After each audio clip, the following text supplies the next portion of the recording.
This presentation looks at the value of estate papers as a source of information for researchers. It is aimed at first-year local history students at the University of Limerick. On the 30th of June 1922, a massive explosion destroyed the Four Courts building, which 3 months earlier had been taken over by the Irish Republican Army during the Irish Civil War. A most unfortunate victim of this explosion was the Public Record Office of Ireland, which had been located within the Gandon-designed complex and used as an ammunition store by the IRA. On that fateful day, men who believed they were making history destroyed 1,000 years of it, scattering its ashes over the streets of Dublin City. Ever since that day, Irish historians have found it hard to swallow Churchill's view of the tragedy. Better a state without archives than archives without a state. The blanket loss of wills, census returns, and parish records has left a gap which at first glance appears insurmountable. Yet, with a little bit of patience and lateral thinking, a considerable amount of information thought of as lost can be retrieved. One of the richest sources is to be found in most archival repositories in the form of estate papers of landowning families. The words estate and landlord frequently conjure up images of cruelty and oppression, particularly so in Ireland, where the tithe wars of the 1830s, the famine of the 1840s, and the protracted land wars of the late 19th and early 20th century remain strongly embedded in the national psyche. While some landlords undoubtedly deserved the reputation of cruel despots, the majority of them showed great benevolence towards their tenants. During the famine of 1846, the Countess of Dunraven of Adare Manor, County Limerick, lamented in her diary how, quote, "We had done much to alleviate the distress of our immediate neighbourhood, but alas, the failure of the potato had brought a sum of misery with it, which no private funds could relieve, and one's spirits were much depressed in consequence." At Ballinterry, near Rathcormac, County Cork, Sir William Ryder, who earned a nickname Black Billy for his ruthless actions as a magistrate during the 1836 tithe wars, sold his furniture to feed the poor on his estate. In many areas, landed estates were also the greatest, and frequently the only, providers of employment. The largest landlords not only employed virtually every family in the neighbourhood, but paid for the construction and repair of houses and amenities such as churches, market houses, and courthouses, sometimes erecting entire villages as showcases of their wealth and power. The records of Mallow Castle in County Cork, seat of the Jeffson family for almost 5 centuries, contain leases and other related documents of virtually every building in town. Spanning from the late 16th to the early 20th century, they allow the researcher to follow the growth and development of the settlement in considerable detail and to amass a quantity of valuable genealogical information.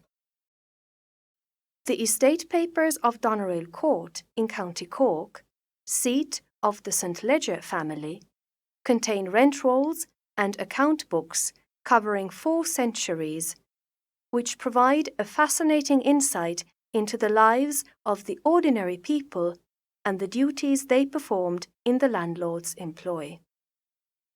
Many of the names which occur in these records are those of families still resident in the village, providing a direct link with the past and a sense of continuity to the present, even though the family seat now stands abandoned. The above examples show that landed estates held their property for a very long time and produced a large quantity of a variety of written material, providing a rich resource for students of virtually every aspect of history.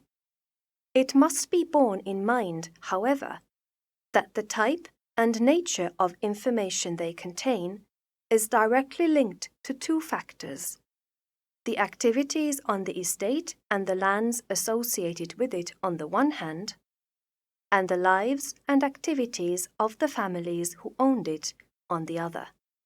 Thus, while some items, such as leases and accounts, can be found among most estate papers, no two collections will be exactly the same.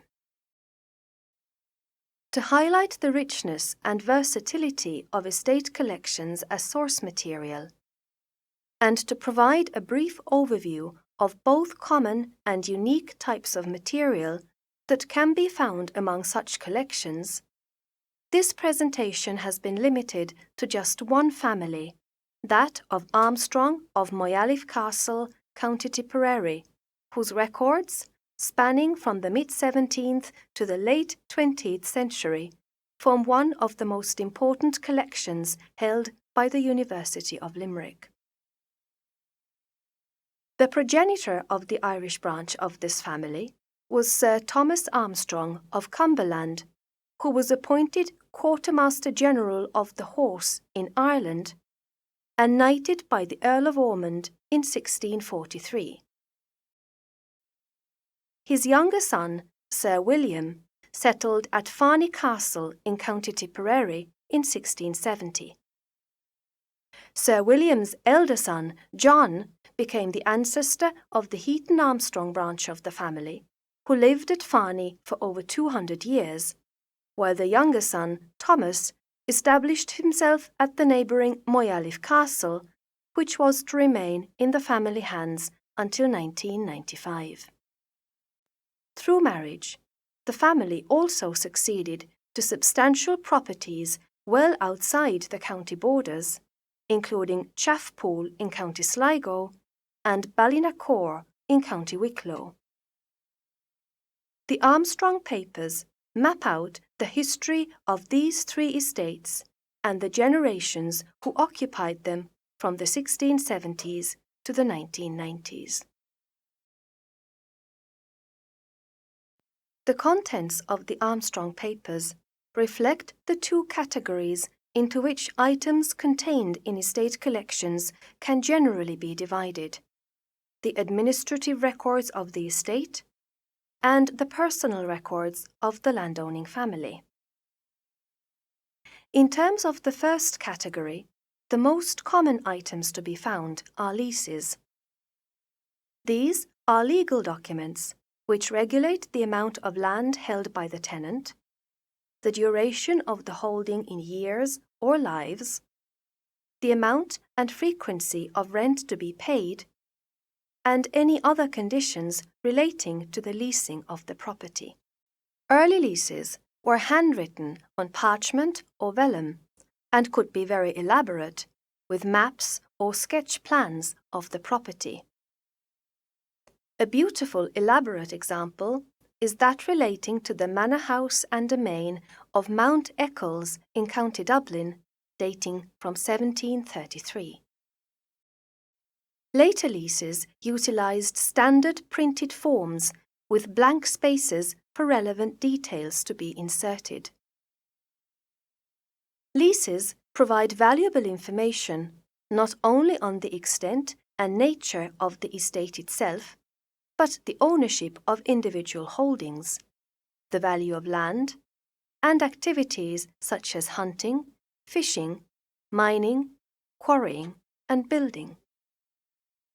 In larger collections, leases can also provide genealogical information, where they are renewed decade after decade to members of the same family. Another common document to be found in estate collections are rentals and other types of accounts. These could be entered into bound ledgers or individual weekly or monthly balance sheets. Rentals record the amount of the rent owed or paid by the tenants on the estate, and may include details such as the terms under which land was held, or comments relating to the tenants and the state of their holdings. Labourers' accounts were used to record building, farming, and other activities on the estate. They usually outline the activities of 1 week on a single page, listing the name of each worker, the days they had worked, and their daily rate of pay. In the best ledgers, the nature of work is also recorded in brief comments such as girls picking potatoes, horse work, or mowers cutting the church field. The Armstrong Papers also contain ledgers of farm, cattle, stock, and household accounts, general summaries of profit and loss, and accounts of money paid for services or wages paid to herdsmen, wood rangers, stewards, cooks, housekeepers, and other servants.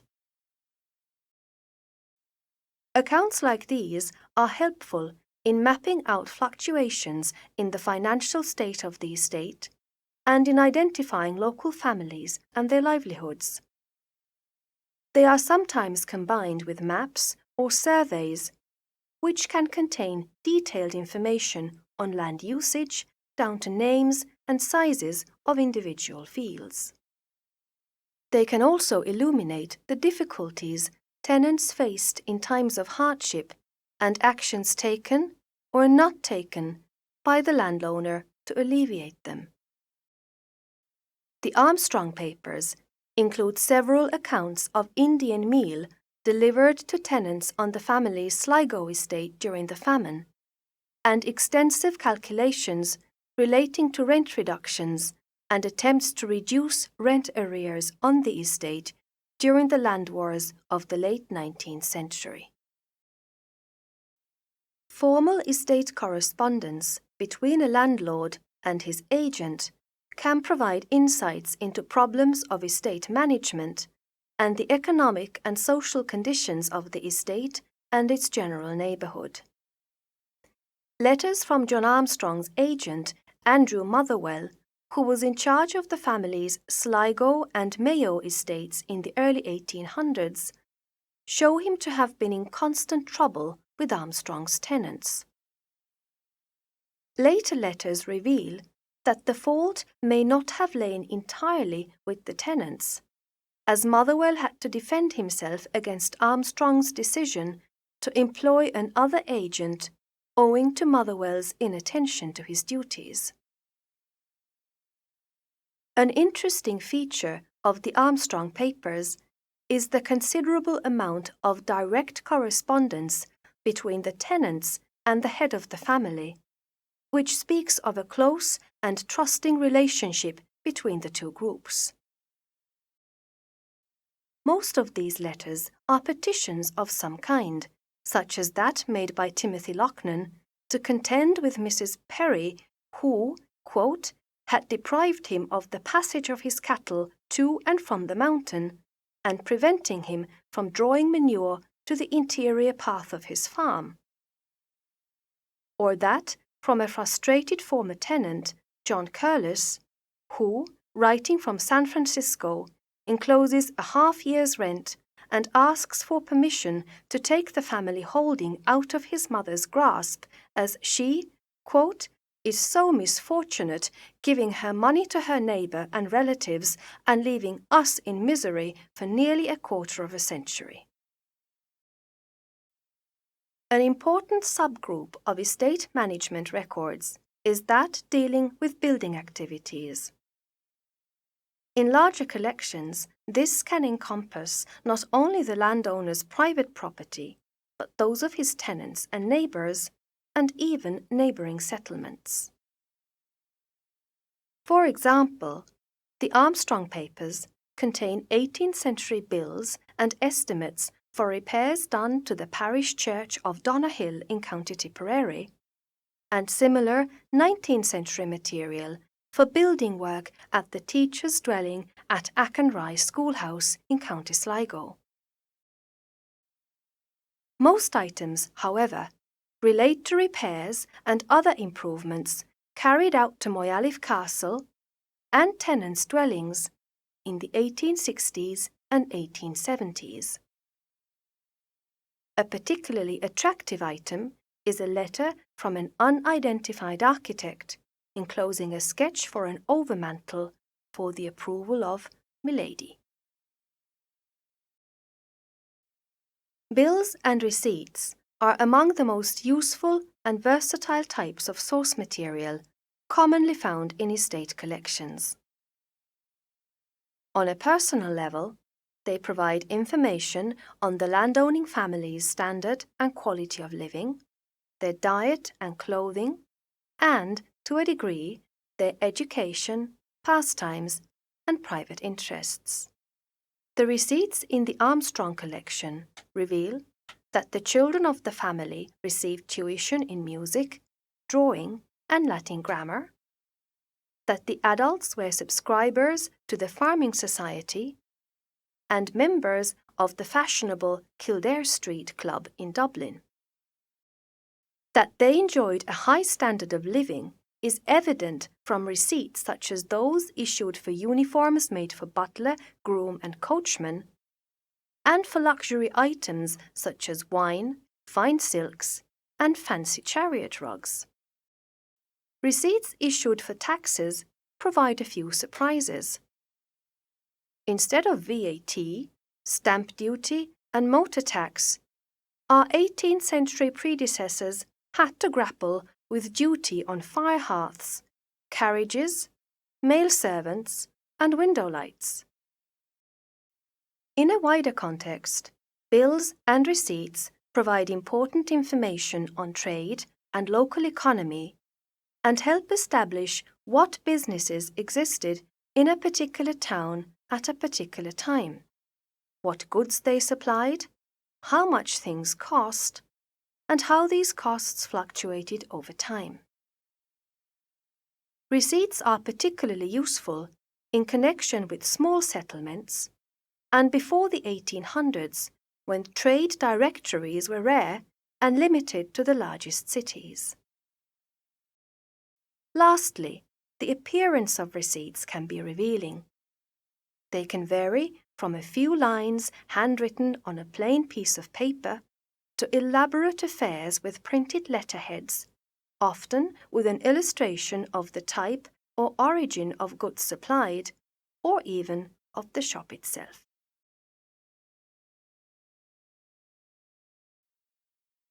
Personal records reflect the interests and activities of the landowning family, but can also provide additional insights into estate matters.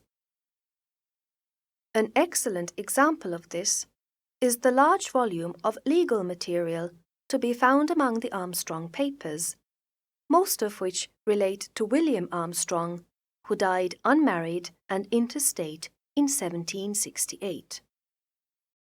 Described by his younger brother John as a man who seldom refused a request, William entered into a number of ill-advised bonds and low-rate leases and, perhaps his worst mistake, trusted his financial affairs in the hands of his brother-in-law James, who, in an almost Dickensian fashion, bore the surname Dexter and lived on Fleet Street. William's death revealed large irregularities in the way James had handled his affairs, resulting in debts amounting to £4,000, equaling over £442,000 in today's money. Burdened with such responsibilities, William's brother and successor, the Reverend John Armstrong, determined to clear the debts by becoming involved in a number of complicated legal cases, some of which continued for 2 generations after his own death. The remarkably intact sets of legal papers relating to each case are a rich resource for legal, economic, and social historians, containing not only bills of complaint, sworn statements, and depositions, but extensive correspondence, bonds of indemnity, and sets of very early leases when the case pertained to a mortgage or dispute over land. The detail of many of these items is fascinating. The reverse of one bond reveals that the interest was paid in 2 yards of striped flannel.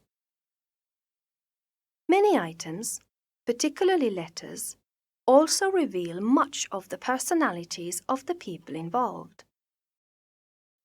The kindness for which the Reverend John Armstrong was renowned is evident in his letter to his brother-in-law, the Reverend Richard Lloyd.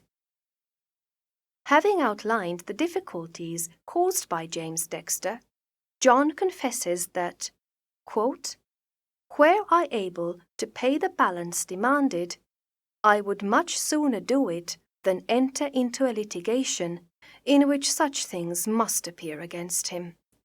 God forgive him and give him a just way of thinking." One of the greatest misfortunes of the 1922 explosion was the total loss of wills held in the Public Record Office of Ireland. Wills are a particularly valuable resource for local, social, and family historians. They can reveal much about the person's wealth, property, and social standing, about family relationships, and, on a larger scale, about trends and changes in social and economic habits. Fortunately, estate collections frequently contain copies and originals of these useful documents. The Armstrong papers include a particularly interesting array. As clergymen and justices of the peace, the men of the family acted as executors of, or witnesses to, the wills of many of their tenants and neighbours, and retained copies of these and other related items, such as letters or receipts, in cases where a will's contents gave rise to a dispute. Of equal value are marriage settlements. These, like wills, can vary in size from a single page to a substantial document of 20 or more pages. That between Catherine Somers and John Armstrong, prepared in 1815, runs to 26 pages and outlines the transfer of important landholdings in counties Mayo and Sligo from the Somers to the Armstrong family. For several generations, the Armstrongs served as rectors of the local parishes and left behind a fascinating selection of documents reflecting their professional activities. Of particular note is a set of over 60 early 18th century sermons, each stitched together into a little booklet. Many contain amendments and additions by subsequent rectors who recycled the material to suit their own particular angle. Some even contain notes on when, where, and on how many occasions a particular sermon was given. Another rare and valuable resource in the Armstrong papers are a set of letters and accounts relating to tithes, providing a unique insight into the state of parish affairs in Moyalef in the pre-famine years. To put very simply, tithes were a type of tax to be paid for the support of the Church of Ireland clergy. The practice was violently resented by the country's mainly Catholic population and led to an organised campaign of resistance in the 1830s known as the Tithe Wars. That feelings ran high during this period is evident from an anonymous death threat to the vestrymen warning them to prepare your coffins. Feelings also ran high among the clergy. The vestry minutes reveal a heated dispute with a local rector whose demand of £500 in compensation for his loss of tithes was considered unreasonable. The counteroffer of £350 by the vestry caused the rector to storm out of the meeting in a purple rage. Apart from clergymen, the Armstrongs produced several fine military men, including William Morris Armstrong, known to his family and friends as Pat. Having joined the 10th Royal Hussars, he fought in the First World War and won a military cross for his bravery. His wartime letters and diaries provide a unique and personal account of the events of the war as they unfolded. In addition, the several hundred trench diagrams, reports, and photographs provide a visual background to dramatic turning points such as the Battle of Gallipoli. Pat's own life ended at Arras, France, in May 1917, when he was shot by a sniper while inspecting his troops in the trenches. The eyewitness account of his death, written to Pat's mother by Private John Hurley, is a somber reminder of the high price many families paid for peace. However, war could also have its lighter side. During the Second World War, Mrs. Rosalie Armstrong received the following frustrated letter from the Chief Postal Censor of the Postal and Telegraph Censorship Department. Dear Madam, great difficulty is being experienced by this department in reading your writing, and as a result, there is always a risk of your correspondence being subject to a certain amount of delay. I should be grateful if, in future, you will do your best to write as clearly as possible, for your own sake as much as for mine. Any historian who has attempted to tackle Mrs. Armstrong's vast and unquestionably indecipherable correspondence will, I am sure, wholeheartedly agree with this sentiment. Mrs. Armstrong was only one of the many prolific letter writers of the family. The several thousand items of correspondence are a virtual goldmine for social and family historians and include letters from such notable persons as Field Marshal Earl Haig, General Sir Henry Beauvoir de Lisle, and the Olympic-winning polo player Patterson Nichols. As you may have observed, perhaps the greatest strength of the Armstrong Papers lie in its series of some 10,000 photographs extending from the 1860s to the 1980s and providing a visual dimension to the family's history. They range from charming family portraits and snapshots of important events such as weddings to the physical setting of Moyalif Castle and daily life on the estate. The family's interest in field sports and racing is also lavishly recorded and extends to portraits of many fine horses bred on the estate. Every estate collection has its miscellaneous items which defy any order the archivist may attempt to impose, and the Armstrong Papers are no exception. Among its ephemera is a manuscript poem on a folio sheet entitled On the Bill of Conformity. Research has revealed it to be attributed to the satirist Henry Hall, who died in 1707, and to be one of only 16 known copies in the world. This brief presentation has hopefully provided enough information on what you can expect to find among estate collections and to convince you of their value to historical research. A few basic skills are required when embarking upon such work. you will need to familiarize yourself with the reading room rules on the internet and be able to navigate through the finding aid to identify items of interest. You should have a clear idea of what type of information you are looking for, yet keep an open mind. Estate papers were not written with modern researchers in view, and a bit of creative thinking is required to establish where particular information may be found. For example, the Armstrong papers, at first glance, contain little material relating to the Irish Civil War, but a perusal through letters written at the time could yield valuable information. Finally, as we have seen, the ability to interpret handwriting is a skill well worth developing. To finish off, I would like to share with you what is perhaps my favorite item: a tiny diary made by a child and embossed F.A. for Francis Armstrong on the cover.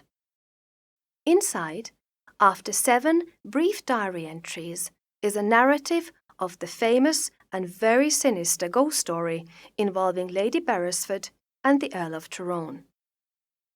How does the story go? To find out, you must make an appointment with us and read it yourself.